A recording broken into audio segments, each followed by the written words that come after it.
Bien, nous pouvons commencer. Bonjour, bienvenue au cours de linguistique générale. Cette année, on va parler de théorie grammaticale et acquisition du langage. Nous allons explorer ensemble les rapports entre ces deux grands domaines de la recherche linguistique. Et je voudrais vous présenter brièvement le programme du cours.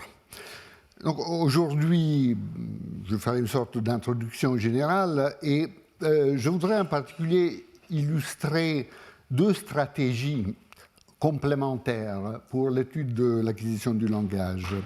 Une stratégie qui prend comme point de départ l'état cognitif initial, c'est-à-dire ce que le bébé a à l'esprit, disons les capacités que le bébé a par rapport au langage, ce qu'on peut étudier expérimentalement comme on le verra. Et l'autre stratégie, peut-être moins évidente, qui part de l'état cognitif stable. C'est quoi l'état cognitif stable? C'est ce que nous, adultes, connaissons sur notre langue. Donc l'ensemble de connaissances que l'adulte a sur sa langue maternelle ou sur ses langues maternelles. Et puis, dans cette perspective, on essaye de remonter, se poser le problème de l'acquisition. Étant donné ce système de connaissances, comment est-ce que j'ai pu acquérir un système de la complexité que j'observe, notamment. Je voudrais illustrer ça en parlant un peu de l'étude expérimentale de l'état cognitif initial d'un côté et discuter avec vous la nature hiérarchique de représentation linguistique chez l'adulte et puis essayer de voir si ces représentations sont organisées hiérarchiquement aussi chez le bébé, chez le petit enfant. Voilà pour aujourd'hui. Et puis la semaine prochaine, je voudrais essayer de mettre en relation deux caractéristiques très importantes du langage naturel humain. C'est-à-dire, d'un côté, le caractère illimité du langage. Le fait que nous sommes capables, toujours, en n'importe quelle situation, d'inventer une phrase nouvelle, une phrase que nous n'avons jamais entendue. Ça, c'est une caractéristique qui définit vraiment le langage humain par rapport au système de communication animale et d'autres systèmes imaginables. Donc, cette propriété, caractère illimité, et la structuration hiérarchique, le fait que les représentations syntaxiques sont organisées hiérarchiquement d'une manière qu'on va essayer d'illustrer. Ces deux propriétés apparemment très différentes sont en effet liées d'une manière très étroite, en ce que le mécanisme qu'on peut proposer pour traiter le caractère illimité du langage donne comme conséquence automatique la structuration hiérarchique des configurations linguistiques. On va voir ça la prochaine fois. Et puis, je voudrais aussi discuter la prochaine fois de l'invariance et de la variation. Ça, c'est la question fondamentale de la linguistique comparative. N'est-ce pas? Si on compare les langues, on constate que certaines propriétés restent invariantes, sont toujours les mêmes. Il y a des universaux linguistiques, en d'autres termes. Et il y a bien sûr des propriétés variables. Peut-être la variabilité est la propriété qui nous frappe particulièrement quand on considère les différentes langues. Donc, invariance et variation, et comment on traite de ces propriétés dans les cadres linguistiques théoriques, je voudrais discuter avec vous la théorie de paramètres et voir comment cette théorie se rapporte à l'acquisition du langage. Puis le 7 juin, je voudrais faire un travail un peu plus analytique et étudier certaines constructions enfantines typiques. Pour ce cours, on va se concentrer sur une période qui est assez extraordinaire pour l'acquisition du langage. C'est la période qui frappe tous les parents qui ont affaire avec un petit enfant. L'âge entre 2 et 3 ans, disons en gros, quand on voit que le système linguistique pousse, s'accroît et se complexifie chaque jour, fondamentalement. L'enfant devient capable de parler d'une manière qui ressemble de plus en plus à l'adulte. Néanmoins, dans cette période, on observe que l'enfant produit certaines constructions qui ne sont pas comme les constructions adultes. Donc il y a encore des points de divergence entre le système enfantin et le système adulte. Je vais parler en particulier de deux fameuses parce qu'elles ont été beaucoup étudiées, propriétés de cette phase, l'omission du sujet. L'enfant, même s'il apprend une langue comme le français, où le sujet est obligatoire, il se permet de l'omettre de manière très très libre.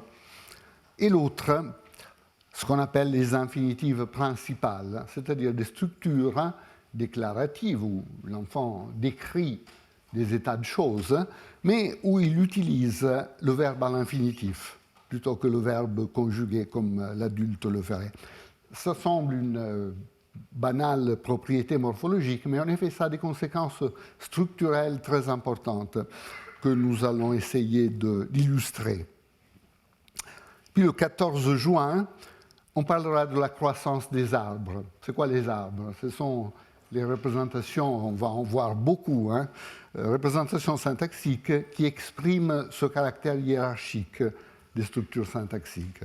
Et il y a un sens en lequel, dans l'acquisition du langage, les arbres poussent, deviennent plus grands. Au début, l'enfant, supposons 1 an et demi, 2 ans, produit des petits arbres, de petites structures. Et puis, il y a cette poussée progressive, cette croissance progressive. Et on va essayer de voir, le 14 juin, le développement du langage du point de vue du développement de ces structures. Comment les arbres deviennent des grands arbres, fondamentalement.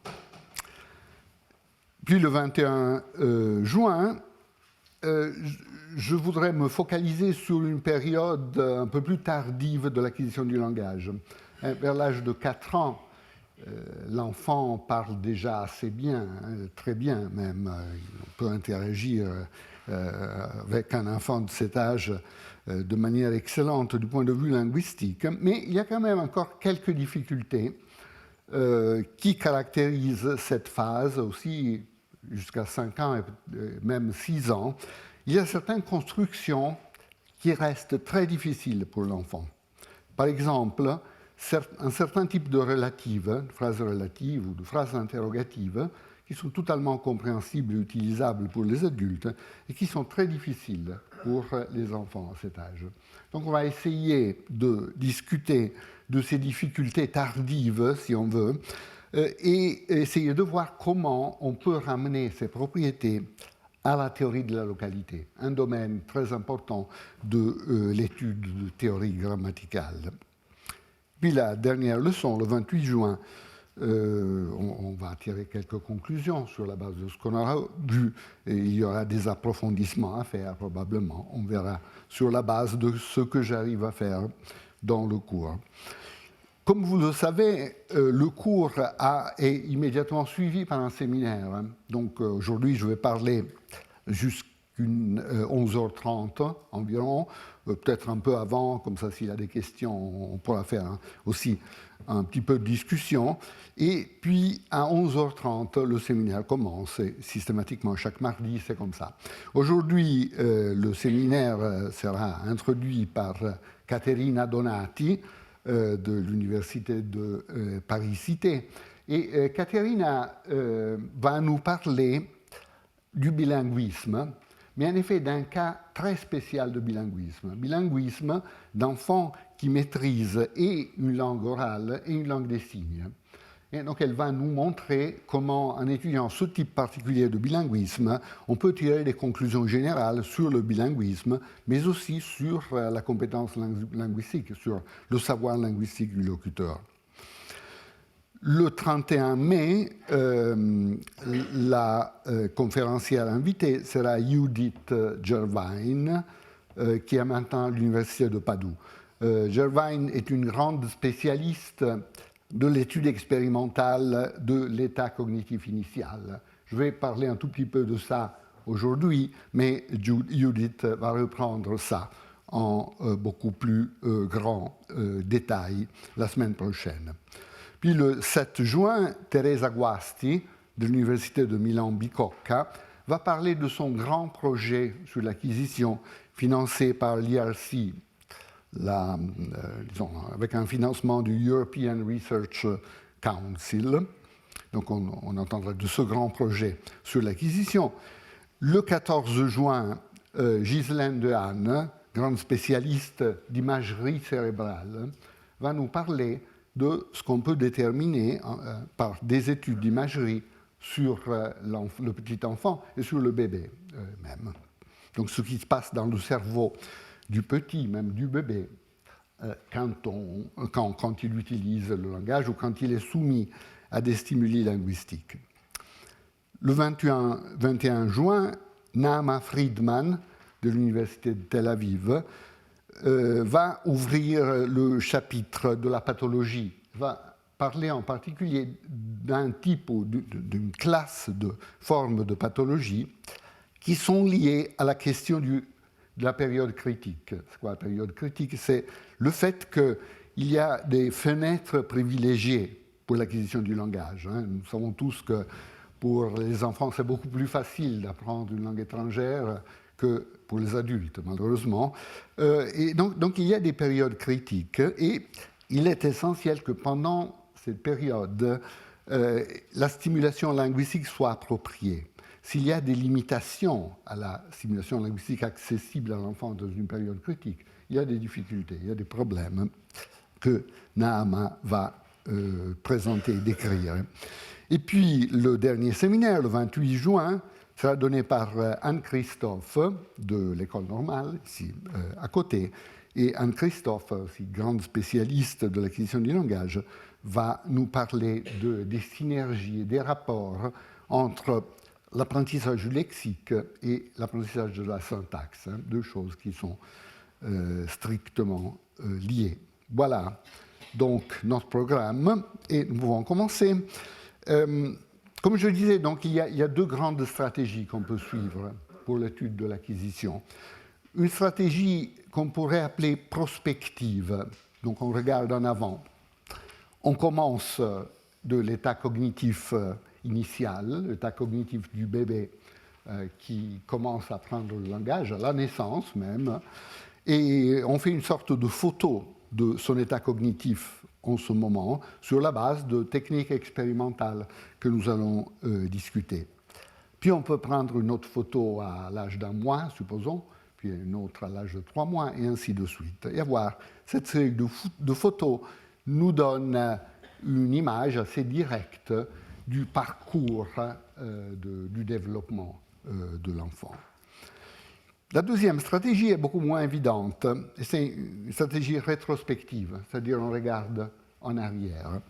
On part de l'état cognitif stable, donc de notre connaissance de la langue, de notre langue maternelle, en tant que locuteur adulte. Donc il y a un point où le développement du langage s'arrête pour l'essentiel, et c'est cela que nous appelons l'état cognitif stable. Évidemment, nous pouvons continuer à apprendre des choses. On apprend de nouveaux mots, par exemple. Ça arrive normalement. Mais pour l'essentiel, la structure, la connaissance, notre connaissance du langage reste stable. Donc, on peut partir d'une caractérisation précise de l'état cognitif stable. Et ici, la linguistique contemporaine, les études de théorie grammaticale sont extrêmement importantes parce qu'ils nous donnent les moyens pour caractériser la connaissance adulte de la langue de manière précise. Donc on part de cela et on se pose la question, mais comment cette propriété a été déterminée et à quel point elle a été acquise par l'enfant. Donc on revient en arrière et on se pose cette sorte de question. Cette stratégie rétrospective est très importante pour l'étude des rapports entre la linguistique, la théorie grammaticale et l'étude de l'acquisition. Et elle a l'avantage de nous donner immédiatement la dimension de la complexité de la tâche à laquelle le bébé est confronté. Le bébé doit pouvoir apprendre un système qui a toute la complexité que les études de linguistique montrent, n'est-ce pas? Donc, comment est-ce qu'il y arrive? Quels sont les moyens qui lui permettent d'arriver à cette compétence extraordinairement riche, complexe et articulée? Voilà, donc partons d'un grand classique.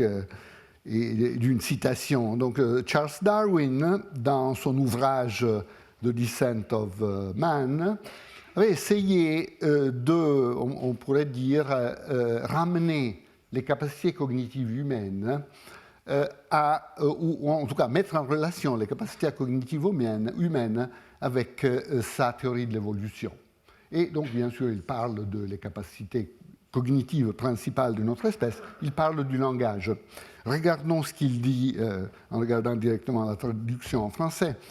Le langage n'est certainement pas un instinct dans le sens propre du mot, car toute langue doit être apprise. Alors c'est évident, le petit apprend la langue de sa communauté, n'hérite pas la langue de ses parents. Donc il y a un élément très important d'apprentissage.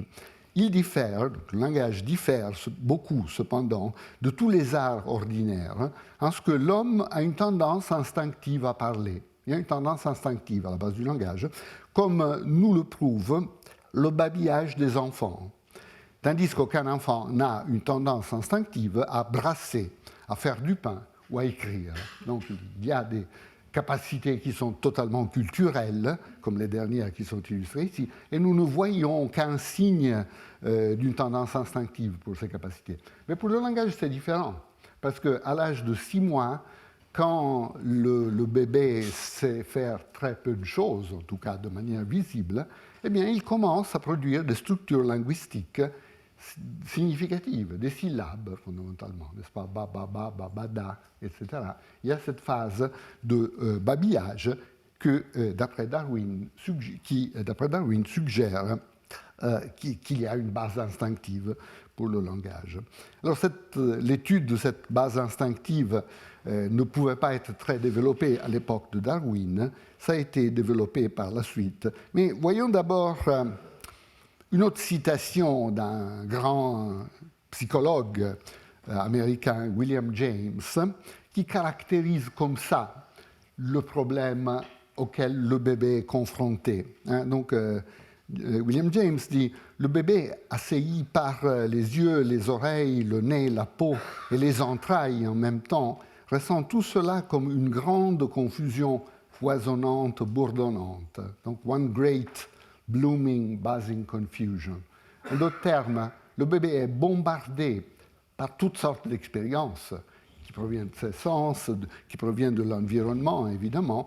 Comment arrive-t-il à ordonner ces expériences, à classer ces expériences de telle façon qu'elles portent sur les différents savoirs qu'il devra acquérir? Il y a un problème initial de choix, comment dire, de séparation entre les différents types d'expériences. Alors ici, je voudrais introduire une grande personnalité, Jacques Meller, qui a opéré longuement en France, qui est le père de l'étude de l'état cognitif initial, étude scientifique, l'état cognitif initial en France, mais non seulement en France, aussi en Italie, ailleurs en Europe, aux États-Unis, et on va parler de certains de ces résultats. C'est un grand maître. Je me suis rendu compte que un peu plus que la moitié des conférenciers invités avaient été des élèves de Meller. Je me suis rendu compte a posteriori. Alors, Jacques Meller a écrit avec son élève Emmanuel Dupoux ce livre, ce très beau livre intitulé Naître humain, qui est une très belle introduction aux sciences cognitives du point de vue du bébé, du point de vue des capacités du bébé. Alors, quel est le point de départ de nos capacités cognitives extrêmement riches et variées en tant qu'adulte? Donc il parle du langage, bien sûr, mais il parle de toutes sortes d'autres capacités que le bébé a. Par exemple, reconnaissance de visage, par exemple, physique naïve, les attentes que le bébé a par rapport au fonctionnement du monde, etc. Alors, Meller et Dupoux caractérisent le problème de William James comme ça. Le bébé n'entend pas seulement des signaux linguistiques parfaits dans des conditions idéales. Son environnement est au contraire encombré de toutes sortes de bruits. Comment, de ce chaos confus, le bébé peut-il extraire les stimuli pertinents pour apprendre à parler? Donc c'est la version de Meller de la Great Blooming Buzzing Confusion de William James. Alors, comment est-ce que le bébé arrive à faire ça? Eh bien, certains résultats expérimentaux indiquent une propension à être attentif aux signaux linguistiques. Donc, il y a une attention sélective du bébé pour les signaux linguistiques par rapport aux autres bruits, aux autres sons de l'environnement. On a regardé ça expérimentalement et on a découvert en effet une préférence du bébé à écouter la parole humaine par rapport à toutes sortes d'autres sons ou bruits, par rapport aux vocalisations humaines non communicatives, par exemple. Nous pouvons produire des bruits non communicatifs, évidemment, un peu tousser, etc. D'autres bruits de l'environnement, des signaux artificiels qui imitent certaines caractéristiques des sons naturels. Hein. Donc, le bébé a cette préférence pour la parole. Il aime la parole. Et cette propension, vraisemblablement, amène le bébé à prêter une attention spéciale à la parole, facilitant ainsi l'acquisition du langage. Les éthologues classifient cette attention spéciale, observent cette attention spéciale dans beaucoup d'autres espèces. Hein. Les petits d'une espèce X ou Y ont tendance à prêter une attention spéciale aux signaux produits par le conspécifique. C'est très utile pour la survie du petit. Donc, par exemple, Peter Marler parle d'un instinct to learn en reprenant le travail classique de Lawrence, de Tinbergen, etc., des traditions d'études en éthologie. Et cette préférence du bébé pour la parole peut être considérée dans ce contexte d'études éthologiques. La propension précoce pour la parole est confirmée par l'imagerie cérébrale. Alors, c'est vraiment ce dont Ghislaine Dehaene va nous parler dans 2 ou 3 semaines. En tout cas, ce qu'elle a observé, un résultat important, est que le traitement de la parole active un circuit cortical latéralisé à gauche, déjà chez les bébés prématurés, donc des bébés qui sont nés après à peine 28 semaines de gestation, déjà montrent cette activation sélective pour le langage latéralisé à gauche. Donc, dans une période où l'organisation corticale du bébé est encore certainement incomplète. Donc, c'est quelque chose d'extrêmement précoce et les études d'imagerie ont une grande importance à mettre en relief cet aspect. Donc, le bébé préfère la parole à d'autres bruits, mais il a des capacités aussi beaucoup plus raffinées. Et ici, on revient à Meller. Avec ses étudiants, il a montré que le bébé, pratiquement à la naissance, est capable de discriminer les langues. C'est-à-dire de se rendre compte, si on passe dans son environnement d'une langue à l'autre, de se rendre compte qu'il y a eu ce passage, que le stimulus qui est présenté est différent par rapport au stimulus précédent. Comment est-ce qu'ils ont fait cela? Bien, ils ont utilisé une locutrice bilingue, parfaitement bilingue. Le cas qu'ils avaient regardé à l'origine, c'était le français et le russe, donc une locutrice bilingue français-russe, qui a fait des enregistrements dans les 2 langues. Et puis, donc, il y avait des textes en français, des textes en russe. Certains des bébés entendaient le texte en français suivi d'un autre texte en français. D'autres bébés entendaient le texte en français suivi d'un texte en russe. Donc, on a essayé de voir si le deuxième groupe de bébés se rendait compte qu'il y avait quelque chose qui changeait. Et le résultat a été tout à fait étonnant. Il faut dire d'abord comment on se rend compte que le bébé observe une différence, n'est-ce pas? On ne peut pas lui demander. On peut le faire avec l'adulte, mais pas avec le bébé. Donc, on utilise un type de comportement dans lequel le bébé est très bon. La capacité de téter, la succion, on appelle ces méthodes succion non nutritive. C'est-à-dire on a observé que le bébé qui est en train de téter, quand il est soumis à une stimulation qu'il trouve intéressante, il commence à téter plus vigoureusement et plus fréquemment. Okay? Donc, en mesurant simplement le taux de succion, on voit s'il considère une certaine stimulation nouvelle par rapport à ce qu'il avait entendu avant. Une méthode qui paraît un peu compliquée, mais qui a été extraordinairement productive pour détecter les capacités du bébé dans plusieurs domaines, non seulement dans le langage. Alors voilà le résultat de ce premier travail sur la question du groupe de Meller et al. À la fin des années 80. Alors ici, vous avez, je ne sais pas si ça marche, peut-être pas. Oui, voilà, ça marche. Donc ici, vous avez deux groupes de bébés qui entendent des textes en français. Vous voyez qu'au début, c'est intéressant, donc le rythme de succion augmente, puis c'est toujours le même, donc ce n'est pas très intéressant, donc ça descend. Okay. Et ici, vous avez un groupe qui continue à entendre, supposons que le premier texte était du russe, le premier groupe continue à entendre du russe. Ce n'est pas très intéressant, donc le taux de succion reste bas. Ici, c'est le groupe qui entend le français. Vous voyez qu'il y a un saut. Le bébé se rend compte qu'il y a quelque chose de nouveau. Il commence à téter plus vigoureusement.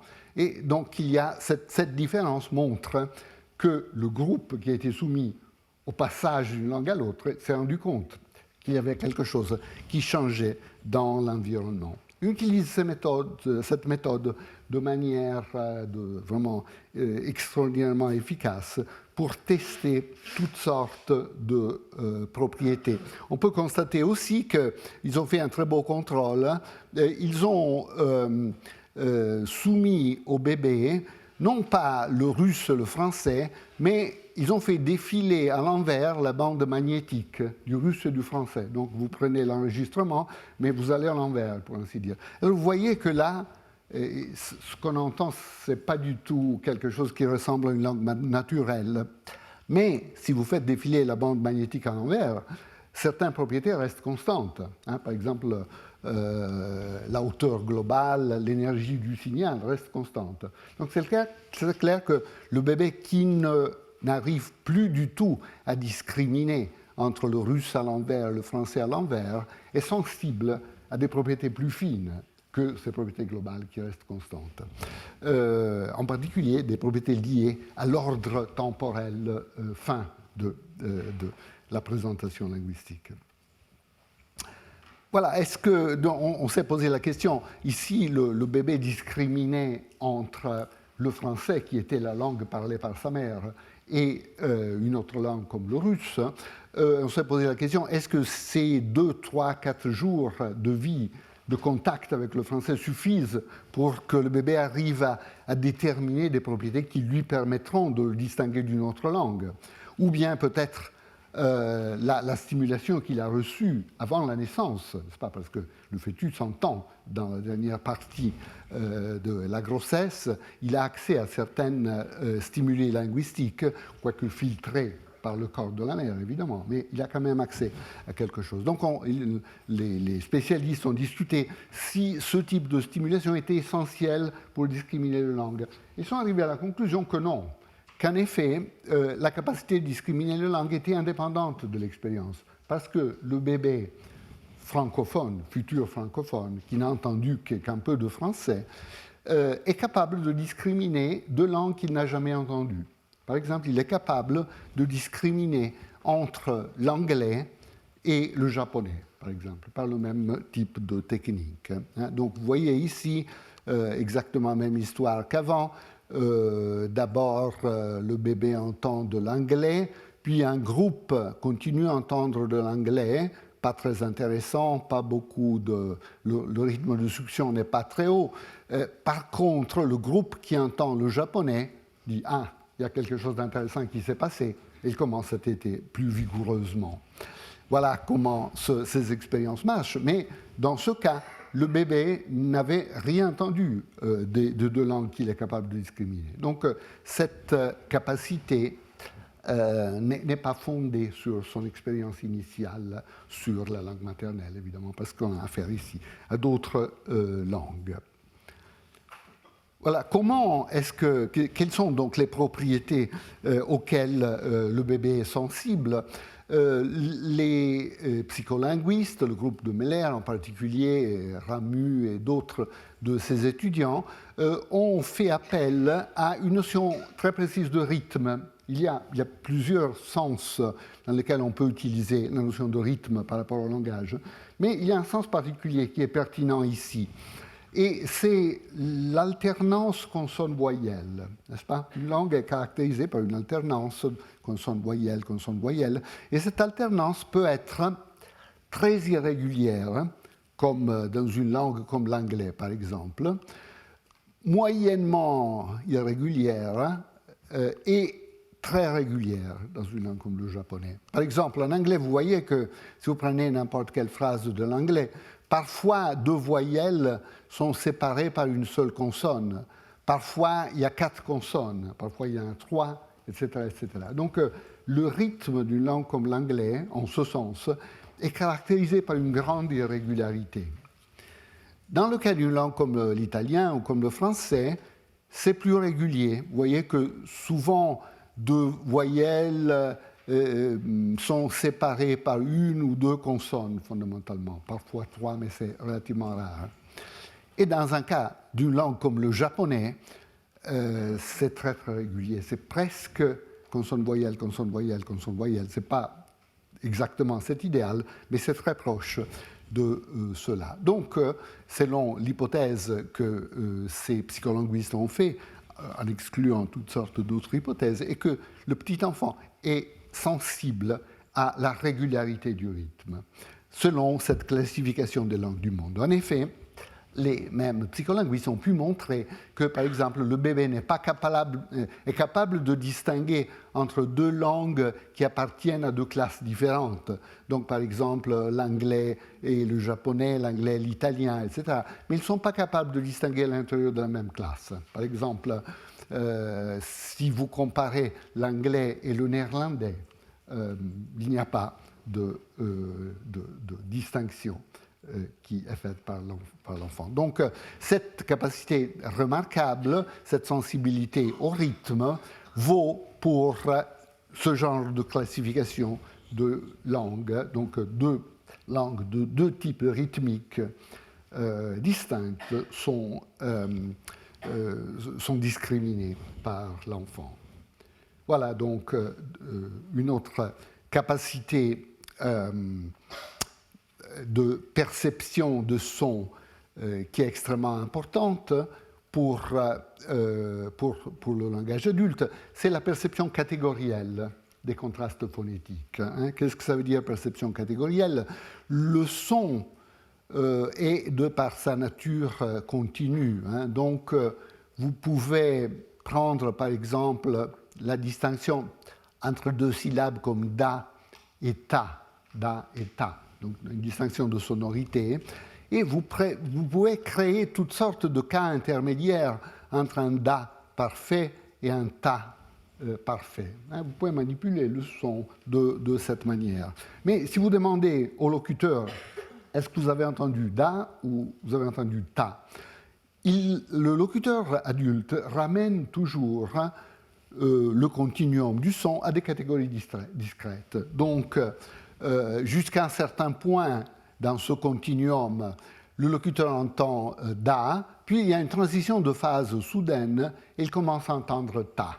D'accord? Donc, on ramène le continu au discret. Et comme vous pouvez imaginer, c'est très important parce que pour maîtriser une langue, il faut pouvoir dire qu'un objet linguistique est le même face à des événements physiques très différents. Pensez par exemple au même mot prononcé par un petit enfant, par un adulte, par un homme, par une femme, etc. Il faut pouvoir dire que chaise, c'est toujours chaise, quel que soit l'événement physique auquel on est soumis. À ce point, on s'est posé la question, est-ce que les bébés perçoivent catégoriellement ou non? On pourrait imaginer que c'est quelque chose qui est appris sur la base de l'expérience. Eh bien non, Peter Aimas, ce psycholinguiste de l'université Brown aux États-Unis, a montré dans les années 70 que les bébés percevaient catégoriellement aussi. Vous voyez ce type d'expérience. Ici, la stimulation était pas par rapport à bas. On utilise toujours le rythme de succion. Donc le bébé entend pas être très intéressant. Donc le rythme de succion diminue. Puis on passe à bas. Ah, c'est intéressant, c'est nouveau. Mais ça veut dire que le bébé a discriminé entre pas et bas, évidemment. Tandis que si vous continuez avec pas, non, ça continue à être pas très intéressant. Et aussi, si vous proposez deux stimuli physiques qui sont aussi éloignés physiquement que pas par rapport à bas, mais qui sont du même côté de la catégorie de la barrière perceptive, le bébé ne discrimine pas, exactement comme l'adulte. Okay? Donc, la perception est catégorielle dès le début, pour ainsi dire. Ce n'est pas quelque chose qui doit être déterminé à partir de l'expérience. Bon, laissons tomber ça. Voilà, il y a un élément d'acquisition quand on détermine le système phonologique de la langue qu'on est en train d'apprendre, n'est-ce pas? Si nous regardons l'inventaire des sons possibles qui sont utilisés par les langues du monde, ben, les phonéticiens nous disent qu'il y a environ 800, et puis ça peut varier un tout petit peu. Par exemple, des phonéticiens comme Ladefoged nous disent qu'il y a environ 800 sons que les langues naturelles peuvent utiliser. Peut-être un peu plus, peut-être un peu moins, mais l'ordre de plusieurs centaines en tout cas. Alors, chaque langue a un nombre de phonèmes de quelques dizaines, une vingtaine, une trentaine, une quarantaine, donc il y a de la variation. Mais il est clair qu'il faut pouvoir opérer un choix, n'est-ce pas? On n'utilise pas tout l'inventaire disponible aux langues humaines dans une langue particulière. Alors, comment est-ce que ça a lieu? Il y a deux hypothèses possibles. Il est toujours intéressant de considérer les cas extrêmes. Puis la vérité parfois se trouve à mi-chemin. Mais pour clarifier conceptuellement une question, il faut considérer les cas extrêmes et voir un peu quelles seraient les prédictions de différents types d'approches. Donc une première manière d'extrémiser la chose, ce serait de dire que le bébé n'a accès à aucune distinction au début. Hein, donc tout est confus un peu à la William James au début, et c'est seulement par l'apprentissage lentement que le bébé arrive à déterminer quel est l'inventaire de sons de la langue qui lui est présenté. La deuxième hypothèse, c'est le contraire exact, c'est-à-dire le bébé au début a accès à toutes les distinctions, accès potentiellement à tous les sons qui sont utilisés par les langues naturelles, et il opère un choix, il opère une sélection. Est-ce que 1 ou 2 est l'hypothèse correcte? Eh bien, dans ce cas spécifique, il y a de très bonnes raisons de croire que l'hypothèse de la sélection est l'hypothèse correcte. Ce qui n'est pas du tout évident, hein, parce que quand nous pensons à l'apprentissage, nous ne pensons pas à une réduction des options, nous pensons plutôt à une extension des options. Mais ça montre, en effet, qu'au moins dans certains domaines, les choses marchent autrement. C'est ce qui a été appelé apprentissage par l'oubli, et j'ai donné ici la caractérisation de Meller et Dupuy.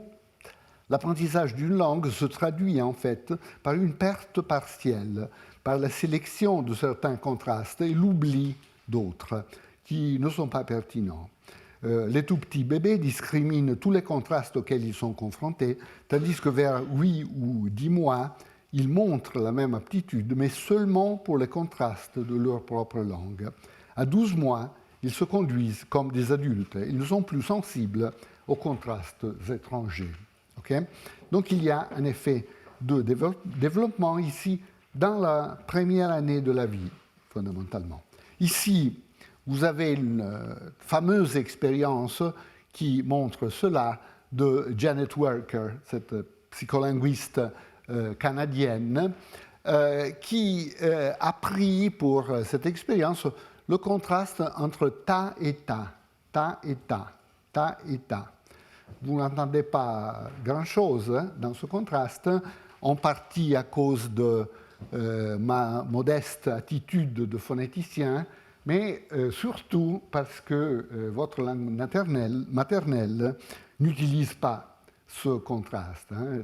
Le français n'utilise pas ce contraste, l'anglais n'utilise pas ce contraste. C'est le contraste entre un ta dental où la pointe de la langue touche les dents ou les alvéoles, et ta où la pointe de la langue est, on appelle ça rétroflexe, et un tout petit peu en arrière. Il y a des langues qui utilisent cette distinction, par exemple le hindi, hein, mais beaucoup d'autres, en effet, utilisent cette distinction.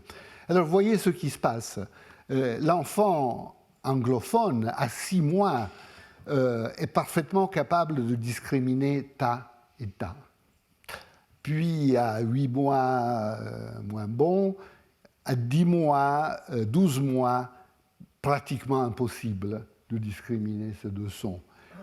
Par contre, l'enfant exposé à l'hindi, à 1 an est à 100% dans cette discrimination. N'est-ce pas? Parce que, évidemment, cette distinction est utilisée par cette langue, par ce système.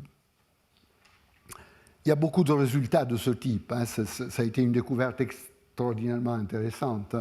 Comme vous voyez, on a vu, par exemple, que les contrastes de sonorité aussi. Il y a des langues comme les Kikuyu, par exemple, qui n'utilisent pas des contrastes de sonorité, qui n'ont pas des oppositions de type pas, bas, n'est-ce pas? Donc, qui n'utilisent pas cette opposition pour créer des mots différents, fondamentalement. Et donc, à la naissance, les enfants exposés au Kikuyu sont parfaitement capables de percevoir cette distinction, mais plus tard, à l'âge d'1 an, ça se perd. Même chose pour une distinction bien connue comme variable à travers les langues, la distinction entre la et ra, qui n'est pas du tout utilisée dans certaines langues. Les langues de l'Extrême-Orient, par exemple, ne l'utilisent pas. Un locuteur du japonais n'utilise pas cette distinction, et les adultes japonophones qui sont exposés à des pairs comme laine-reine, par exemple, n'arrivent pas facilement à la percevoir. Mais, comme Tsushima a montré, et d'autres ont montré, à 6 mois, les enfants japonophones sont parfaitement capables de discriminer ici, mais non pas à 12 mois. Donc à 12 mois, ils ont déjà perdu cette distinction. Même chose pour les systèmes vocaliques, il y a une convergence chez les jeunes enfants vers le système vocalique de la langue, les systèmes de ton, même certains contrastes manuels de la langue des signes. Et ici, nous allons en direction du séminaire de Caterina, qui va venir après. Donc même certains contrastes manuels de la langue des signes qui ont à voir avec l'ouverture de la main sont perçus à 4 mois. Donc un enfant qui n'est pas exposé à la langue des signes, à 4 mois, perçoit certaines distinctions qui sont utilisées par les langues des signes au niveau manuel, mais ne sont plus perçues par l'enfant de 14 mois. Donc il y a le même type de perte de sensibilité qu'on observe chez les langues orales, ce qui va dans le sens de dire que la langue des signes, que les capacités linguistiques sont en effet des capacités amodales, sont accessibles à différents types de modalités selon le canal qui est accessible pour l'externalisation du langage. Alors, pourquoi est-ce qu'il y a ce phénomène? Janet Werker, grande spécialiste de cet ensemble de découvertes, d'observations empiriques, montre qu'en effet, ce n'est pas une perte d'acuité perceptive. Ce n'est pas que l'enfant d'1 an entend moins bien que l'enfant à la naissance. Ce n'est pas du tout ça. C'est plutôt une réorganisation fonctionnelle.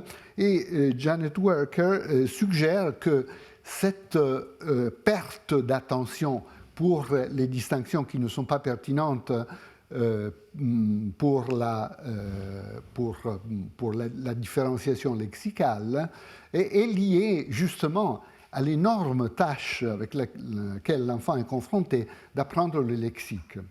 Si vous pensez à la dimension du lexique, la taille du lexique, nous tous connaissons des dizaines de milliers de mots, n'est-ce pas? Et comment avons-nous pu apprendre cela? L'apprentissage lexical est une sorte de miracle dans le miracle de l'acquisition du langage. Les spécialistes observent que dans la période de l'explosion de l'acquisition lexicale, l'enfant arrive à apprendre 10 nouveaux mots par jour, ce qui est énorme, ce qui est vraiment spectaculaire. Alors, l'hypothèse de Janet Werker est que le fait de pouvoir ne pas prêter attention à certaines caractéristiques non pertinentes facilite la tâche. Donc, l'enfant ne doit pas prêter attention à toutes les spécificités phonétiques, mais seulement aux spécificités phonétiques qui permettent, dans la langue que le petit est en train d'apprendre, qui permettent de différencier des éléments lexicaux, n'est-ce pas? Donc, des distinctions phonétiques qui créent des paires minimales, comme les linguistes disent. Voilà, donc tout cela en perception, en production, qu'est-ce qui se passe? Eh bien, il y a le babillage, la propriété qui avait frappé l'imagination de Darwin, vous vous souvenez, et le babillage donc, commence en gros vers 6 mois, production de syllabes comme bababa, babada, fondamentalement. La caractéristique commune du babillage est qu'il n'y a pas un sens identifiable. Hein. Donc, quand l'enfant babille, on ne peut pas, il n'y a pas un contenu référentiel de ce qu'il produit.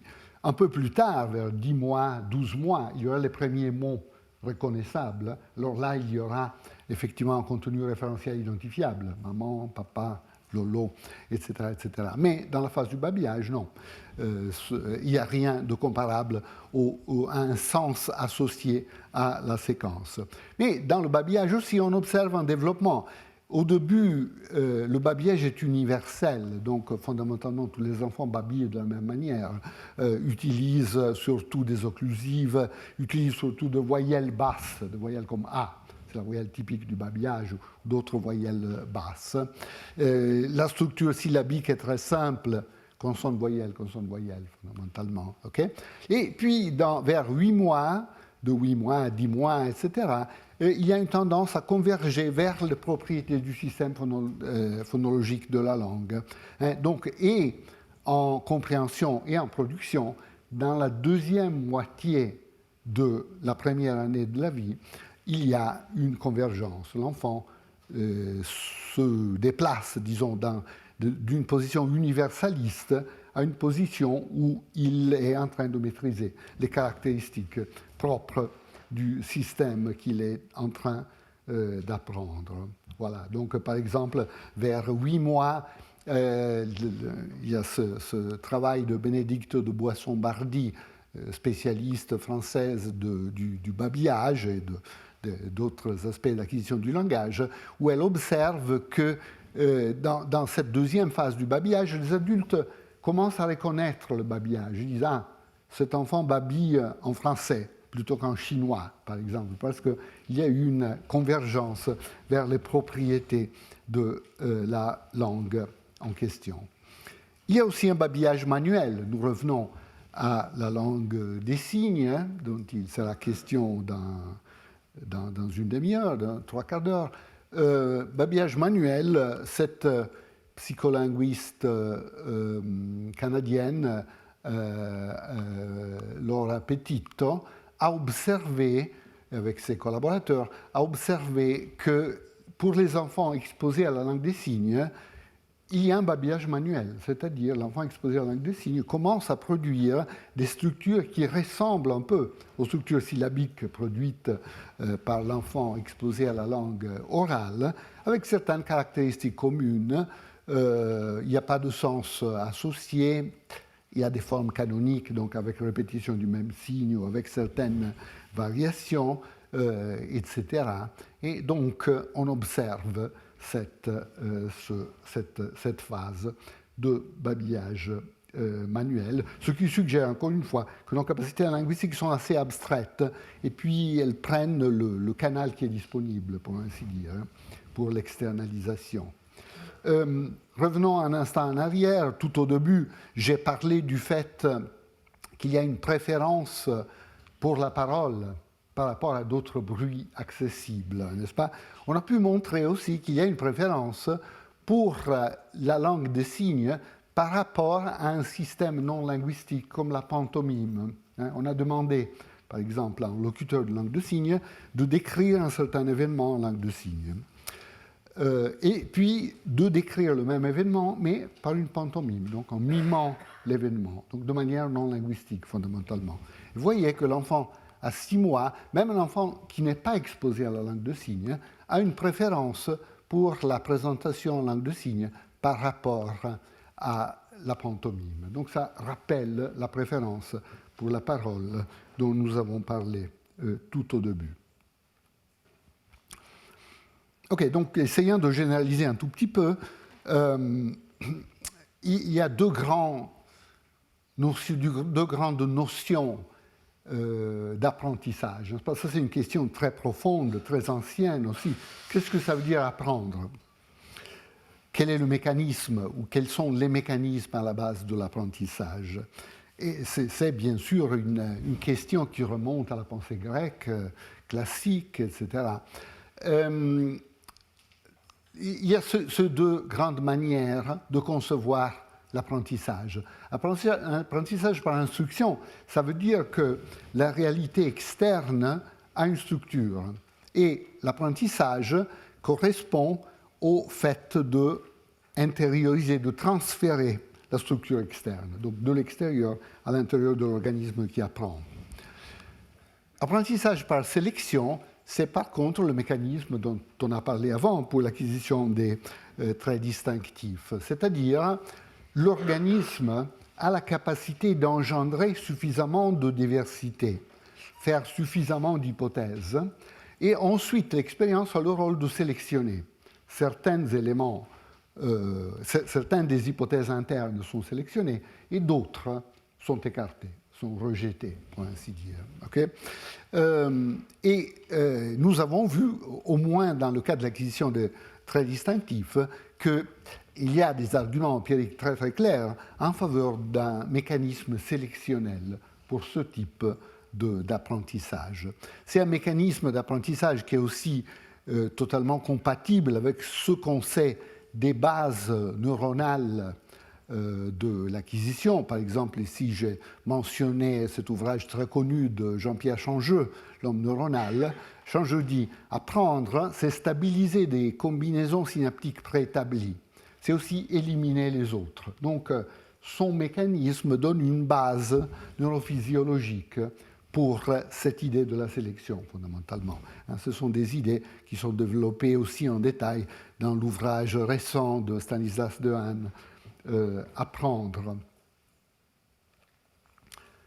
Voilà, je voulais juste, pour terminer cette partie, mentionner cet article de Massimo Piatelli Palmarini, où Massimo essaye de retracer un peu l'histoire de la notion d'apprentissage, non seulement dans les sciences cognitives, mais aussi en biologie. Et il suggère que dans plusieurs domaines des sciences cognitives et de la biologie, le développement a été systématiquement, on part d'une hypothèse instructive et puis on passe à une hypothèse sélective pour des raisons empiriques fondamentalement. Voilà donc l'exemple, bon, il cite dans cet article plusieurs exemples, mais un article, disons un exemple qui est spécialement intéressant, est celui de l'immunologie. Donc il parle de Niels Jerne, grand spécialiste d'immunologie, dont la Nobel Lecture, quand il a reçu le prix Nobel, vous savez, on fait une conférence, était intitulée The Generative Grammar of the Immune System. Donc il fait un parallèle entre la grammaire du langage et la grammaire du système immunitaire. Et donc il dit des choses comme ça. Donc les anticorps ne sont pas des échos de l'antigène qui est en train d'envahir l'organisme, mais étaient déjà disponibles à l'animal dans son répertoire. Donc l'animal a son répertoire tout fait, pour ainsi dire, avant l'arrivée de l'antigène. This is the important insight that followed the introduction into immunology of the selective theories. Donc il dit, voilà, l'immunologie a fait des pas de géant à partir des années 50, quand on a introduit cette vision sélective qui a remplacé la vision instructive précédente. Donc Massimo Piattelli dit, il y a plusieurs secteurs des sciences cognitives, mais aussi de la biologie fondamentale, qui ont affaire avec la notion d'apprentissage, qui ont montré ce type de développement. Voilà. Mettons pour l'instant de côté l'étude expérimentale de l'état cognitif initial et parlons un peu de l'autre approche, de l'autre stratégie de recherche, ce que j'ai appelé une stratégie rétrospective, hein, partir de l'état stable et remonter à l'acquisition. Ici, un rôle majeur est lié à cette personnalité que vous connaissez, Noam Chomsky. Ici, la photo remonte à quelques années avant, n'est-ce pas?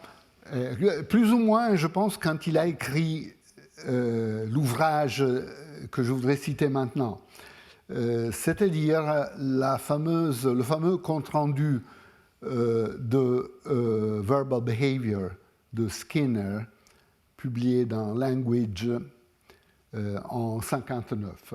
C'est un compte-rendu extrêmement important, au point que quand on essaye, vous savez, les historiens des sciences essayent de dater la naissance des sciences cognitives, l'une des dates de naissance est justement ce fameux compte-rendu où Chomsky attaque la pensée dominante en psychologie, le behaviorisme, fondamentalement, en montrant comme les hypothèses de base du behaviorisme ne permettent même pas de commencer à comprendre le fonctionnement des capacités humaines. Il faut faire autre chose. Qu'est-ce qu'il faut faire?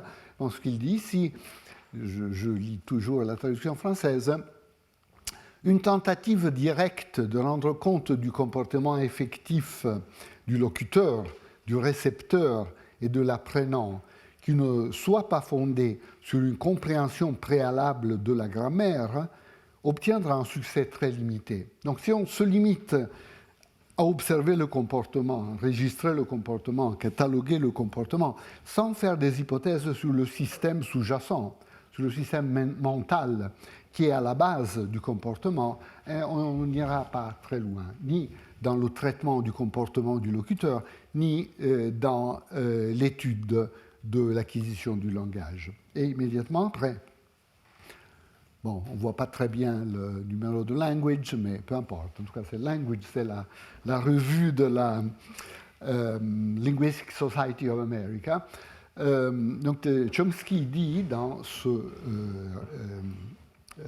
review, dans ce compte-rendu, le fait que tous les enfants, ici il parle spécifiquement d'acquisition, le fait que tous les enfants normaux acquièrent des grammaires comparables d'une grande complexité avec une rapidité remarquable suggère que les êtres humains sont d'une certaine façon spécialement prédisposés pour faire cela. Vous voyez, ça rappelle l'idée de Darwin, n'est-ce pas? Donc la tendance instinctive. Ils doivent être spécialement prédisposés avec des adaptations à la manipulation des données et à la formulation d'hypothèses d'un caractère et d'une complexité inconnue. C'était effectivement totalement inconnu quand Chomsky écrivait ça dans les années 50. Maintenant, on sait beaucoup plus. On a vu certains types de data handling and hypothesis formulating, n'est-ce pas, dans les expériences que nous avons discutées. Mais le message est très clair, c'est-à-dire qu'il faut faire des hypothèses sur les états mentaux afin de pouvoir traiter l'acquisition du langage et afin de pouvoir traiter la performance adulte avec le langage. On ne peut pas se passer de ces modèles précis des compétences sous-jacentes. Voilà. Parlons un tout petit peu de... à vrai dire, je regarderai aujourd'hui, dans le temps qui reste, une propriété des langues adultes par rapport à laquelle on se posera la question de l'acquisition. Comment est-ce que l'enfant a pu déterminer cette propriété? Alors ici, je mets en relation deux propriétés. Le langage humain a une portée illimitée. Comme je le disais, nous pouvons toujours inventer une phrase nouvelle, mais on va parler de cela la prochaine fois. Je voudrais me concentrer plutôt sur la deuxième propriété. Les expressions linguistiques sont organisées hiérarchiquement. La prochaine fois, on va voir la relation entre ces deux propriétés, mais considérons la question de la structuration hiérarchique. Si nous pensons à n'importe quelle phrase, n'importe quel énoncé, n'est-ce pas ce que je suis en train de produire par exemple, les énoncés linguistiques se présentent comme une séquence d'éléments. Donc une séquence de sons, par exemple une séquence de syllabes. Si vous regardez à l'écrit une séquence de graphèmes, une séquence de morphèmes, de mots, etc., d'entités, comme une suite de perles dans un collier. Mais cette organisation linéaire qui est visible, qui est audible, cache une organisation invisible beaucoup plus complexe, qui est hiérarchique, et qui est beaucoup plus importante. Parce que tous les phénomènes linguistiques sont sensibles à l'organisation hiérarchique, et non pas à l'organisation linéaire. Quoique l'organisation linéaire est ce qui nous est immédiatement donné, ce qui est immédiatement visible. Alors, discutons un exemple de cet état de choses, un exemple qui est noble, qui a été discuté pour une première fois, pas tout à fait la première fois, dans un contexte extrêmement intéressant, qui a été le débat entre Piaget et Chomsky, organisé vers la moitié des années 70 à l'abbaye de Royaumont, ici, pas trop loin d'ici, disons, par notre ami Massimo Piatelli Palmarini, dont j'ai parlé avant. Donc Massimo a eu cette très bonne idée d'inviter Piaget avec son école et Chomsky à présenter leur point de vue sur l'acquisition du langage, fondamentalement. Les deux s'étaient occupés de manière très différente d'acquisition du langage. Et Massimo a créé ce débat qui avait un public qui était un véritable parterre du roi, parce qu'il y avait toute une série de grands scientifiques français, par exemple des physiciens comme des biologistes comme Jacques Monod, comme François Jacob, par exemple, comme Jean-Pierre Changeux. Et puis il y avait des philosophes comme Jerry Fodor, des anthropologues comme Dan Sperber, et puis des psychologues comme Jacques Meller, par exemple, comme les grandes psychologues piagetiennes, Mimi Sinclair, Bärbel Inelder, etc. Donc c'était un groupe tout à fait extraordinaire qui, pendant quelques jours, a discuté des deux approches de Chomsky et Piaget. Il y a un livre qui est toujours, on peut toujours l'acheter, je pense, Théorie du langage, théorie de l'apprentissage. Ça vaut vraiment toujours la peine de le lire, même si c'est quelque chose qui remonte aux années 70. Alors, au début du débat, Chomsky et Piaget ont présenté leur point de vue. Piaget a fait une présentation très abstraite, très conceptuelle, avec très peu d'exemples. Chomsky a fait exactement le contraire. Il est parti de certains exemples. Il a dit, voilà, ici, il y a des exemples que nous connaissons tous en tant que locuteurs de l'anglais. Et donc, il faut se poser la question, comment moi, en tant que locuteur de l'anglais, j'ai pu acquérir la capacité de traiter ces faits. Un exemple très connu est celui de la formation de questions en anglais. Donc, comment est-ce que vous formez une question oui-non? Vous prenez une déclarative, John is happy, vous déplacez, vous faites une sorte d'inversion entre le sujet et l'auxiliaire, vous obtenez is John happy? La question oui-non correspondante. On peut se poser le problème, la question ici. Est-ce que cette opération est purement linéaire, c'est-à-dire j'opère sur la séquence d'éléments, je les déplace en respectant simplement la séquence, ou bien c'est hiérarchique? Est-ce que je dois tenir compte de la structure verticale, de la structure syntaxique dans un sens plus profond du terme?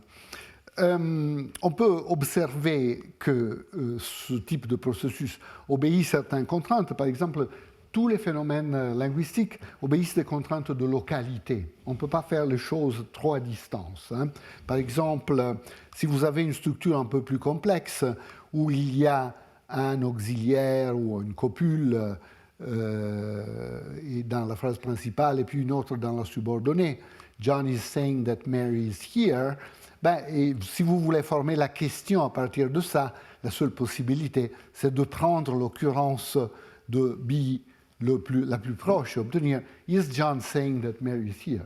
Si vous essayez l'autre possibilité, c'est-à-dire de prendre celle qui est plus lointaine, le résultat que vous obtenez, ce n'est pas du tout de l'anglais, c'est une sorte de salade de mots, n'est-ce pas? « Is John is saying that Mary here ?» Totalement inconcevable. Donc, c'est un cas particulier d'une contrainte de localité, comme on a des contraintes de localité un peu partout dans le langage. Il faut prendre l'élément le plus proche. Mais le plus proche, en quel sens? N'est-ce pas? Ici, la notion linéaire, la notion hiérarchique coïncident. C'est toujours cette occurrence qui est la plus proche. Mais dans un autre type d'exemple, les deux notions de proximité linéaire et proximité hiérarchique sont dissociées. Donc prenez un exemple comme « The man who is here is happy ». Vous voyez, ce que vous avez, c'est que vous avez le sujet qui est modifié par une phrase relative, laquelle a sa propre occurrence du verbe « être ». Et ici, évidemment, ce qu'il faut faire pour former une question, c'est prendre, non pas la première, mais la deuxième occurrence de « être » pour obtenir « Is the man who is here happy ». Okay? C'est bon. Si vous essayez de prendre l'occurrence la plus proche en termes linéaires, celle qui se trouve dans la relative, le résultat que vous obtenez, encore une fois, c'est word salad, c'est salade de mots. Is the man who here is happy? Totalement impossible, évidemment. Okay? Mais alors, Chomsky dit, ceci montre que le calcul de la proximité pertinent ici est fait sur la structure, non pas sur l'ordre linéaire. Parce que si c'était fait sur l'ordre linéaire, ça serait l'occurrence la plus proche qui serait déplacée en position initiale. Alors j'ai beaucoup parlé de structure, mais enfin, on arrive au premier arbre, puis on en verra beaucoup. Ça, c'est la structure verticale, la structure hiérarchique de cette phrase. Nous avons le sujet, the man, le prédicat is happy, et puis le sujet est modifié par une relative, who is here, dans ce genre de configuration. Et ici, pour former une question, on attire une occurrence de l'auxiliaire, et vous voyez qu'il est tout à fait clair que l'occurrence la plus proche est celle-ci, est le verbe être de la principale. Si vous utilisez une simple méthode, par exemple, vous comptez le nombre de branches simples, 1, 2, 3 et 4, tandis que si vous aviez décidé de chercher l'autre occurrence, ça serait beaucoup plus lointain, 1, 2, 3, 4, 5, 6, 7. Donc il est clair que cette très simple notion de distance, certainement inadéquate, parce qu'il faut être plus raffiné que cela. Mais en tout cas, en toute première approximation, ça nous donne déjà l'idée en quel sens cette occurrence d'être est plus proche de la position initiale par rapport à l'autre. Mais vous voyez qu'ici, la notion linéaire de proximité et la notion hiérarchique sont dissociées et la notion hiérarchique gagne. Et c'est toujours comme ça. Dans le langage naturel, chaque fois que les deux notions de proximité sont en compétition, c'est toujours la notion hiérarchique qui gagne. Ce qui suggère que toute l'organisation grammaticale de langue naturelle est hiérarchique, fondamentalement. Ok, mais qu'est-ce que les enfants arrivent à faire avec ce genre de choses, n'est-ce pas? Chomsky disait dans son argument à Royaumont, bon, les adultes n'ont aucun doute que la forme interrogative de 4A est 4B et non pas 4C. Et les enfants aussi, il disait. Les enfants ne produisent pas d'erreurs de ce type, jamais. Et donc là c'était plutôt une considération anecdotique. Hein. C'est vrai, c'est tout à fait vrai. Mais il n'avait pas vraiment d'argument expérimental à offrir à l'appui de cette observation. Le travail expérimental a été fait par la suite par Stephen Crane, qui a fait ce type d'expérience. Donc ici, il faut tester les enfants, il faut créer des situations de jeu, en particulier si on essaye de faire produire les enfants. On appelle cette technique production induite, c'est-à-dire on crée une situation de jeu où on fait produire à l'enfant la structure en question, si l'enfant est capable de le faire. Donc on teste s'il y a cette capacité. Donc ils ont pris des enfants à partir de 3 ans environ pour produire des structures un peu complexes, avec des relatives, et pour voir comment des enfants formaient les questions. Donc voilà la situation expérimentale. Il y a un monsieur Jabba, ou je ne sais pas, Jabba the Hutt, quelqu'un qui vient d'une planète lointaine, qui raisonne parfois de manière un peu différente par rapport aux êtres humains. Alors l'enfant a envie de savoir ce qu'il pense de certaines situations. Alors l'adulte dit, tu peux lui poser une question. Par exemple, ask Jabba if the man who is beating a donkey is mean. Donc demande à Jabba si l'homme qui est en train de battre un mule est méchant. Alors là, il y a 2 hommes, l'un qui bat le mule, l'autre qui fait autre chose avec des mules, donc il le nourrit par exemple, ou quelque chose comme ça. Et donc dans le stimulus de l'expérimentateur, il y a une question indirecte, donc on n'utilise pas encore le mouvement de l'auxiliaire qui formerait la question directe. Donc l'attente est que si l'enfant est capable de le faire, il produira des questions directes comme, en parlant avec Jabba, « Is the man who is beating a donkey mean ?» Et si l'enfant respecte le principe qui respecte la structure fondamentalement, qui ne viole pas l'organisation structurelle, il ne produira pas quelque chose comme « Is the man who beating a donkey is mean ?» De nouveau, la structure tout à fait impossible, reconnue comme telle par l'adulte. Alors, quels sont les résultats que Crane et Nakayama ont obtenus? À première vue, c'est un peu décevant parce que le groupe le plus jeune d'enfants ne produisait que 38% de structures correctes. Donc la plupart des structures qu'il produisait, c'était des structures agrammaticales, des structures qui n'étaient pas correctes. Mais il faut regarder les erreurs que le petit faisait. Et c'est ça ce qui est crucial maintenant.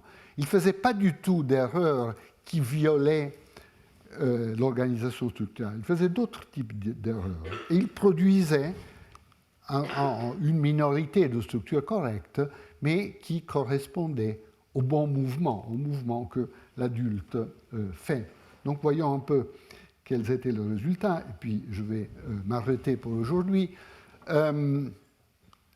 Voilà, un cas typique d'erreur produit par l'enfant, c'était de commencer la question par le verbe être, mais puis d'avoir les 2 occurrences d'être dans leur position normale, pour ainsi dire, comme dans la déclarative. Donc, is the man who is beating a donkey is mean?